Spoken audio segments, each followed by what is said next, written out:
What you doing? Thought I'd do another quick video. I'll try to make it quick this time. Just been watching AbuAmerican's YouTube channel. Very thought-provoking.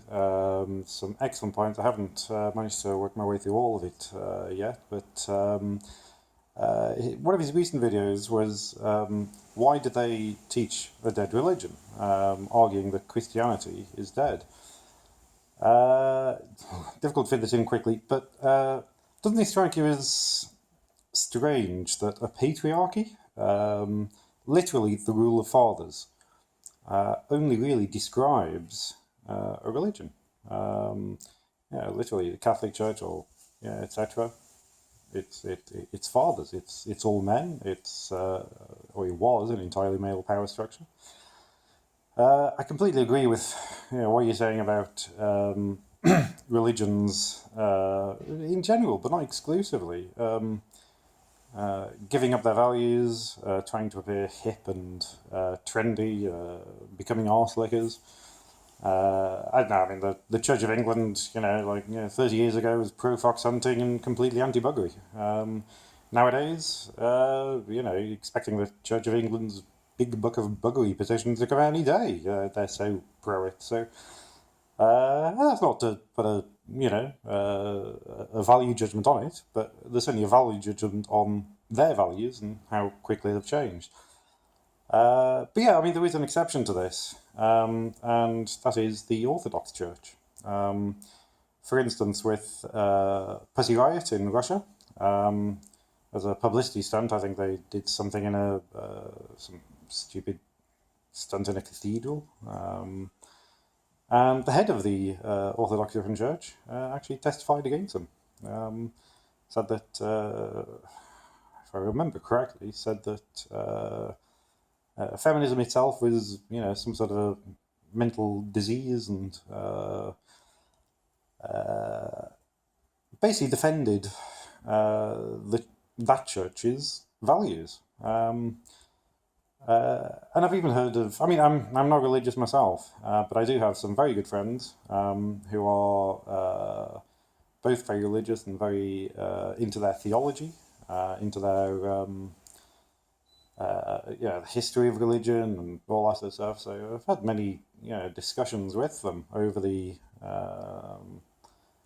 over the years. And one thing I found out from them is that the last 2,000 years in religious terms are known as the grace period. And grace is something, you could even argue, is the central message of Christianity. Not grace as in, swaying your hips nicely when you walk, but grace as in the mental quality of thinking well of people, assuming well of people. In other words, a graceful person would assume that someone was always acting in a good way. They, the glass is half full. I know it doesn't mean turn the other cheek, but it does, I think, help people to get along better.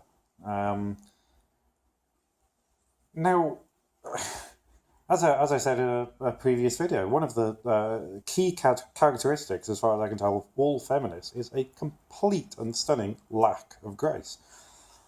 All men are rapists. How could you be less graceful about half the world's population than that? Which, is clearly ridiculous. So, if grace is, or the lack of grace is a fundamental tenet of feminism, and it certainly seems to be. If someone can show me a graceful feminism, good luck. I'll have a listen. I'll have a look. I'll be amazed. It'll confuse me because I don't get it.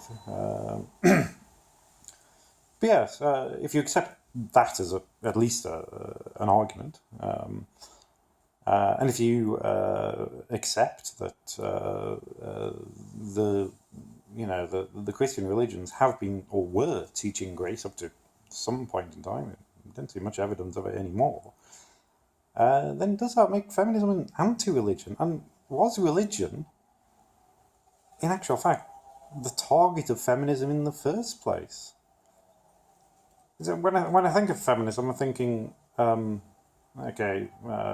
civil rights struggle and the radicals who fought for this in the deep south, then effectively moved on to fighting other things, and one of them was feminism, by various means.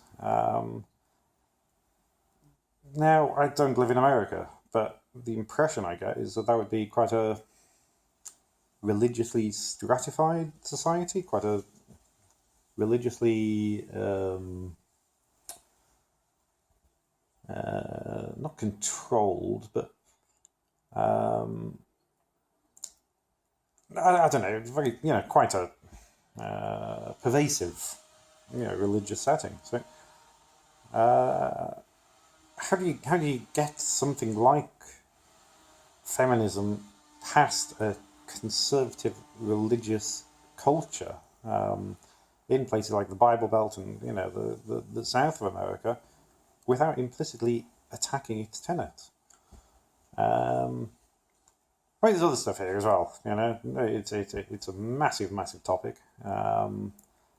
But yeah, I absolutely agree with what you said right at the end of your video. I don't know whether it be Brexit or people's religions or people's core values, people's democracy, free speech, etc., etc. We can't lose, and the simple reason is that people are willing to lay down their lives for it. No one's ever going to lay their life down for the EU or political correctness or the right to kill children who still haven't even been born yet. It's these things are fluff and nonsense. The serious stuff, as long as people are willing to die on any hill for things like free speech, yeah, we'll win eventually. But yeah, good channel, and I highly recommend it. So enough of my wibble, because I'm going to keep it short just for once. Cheers.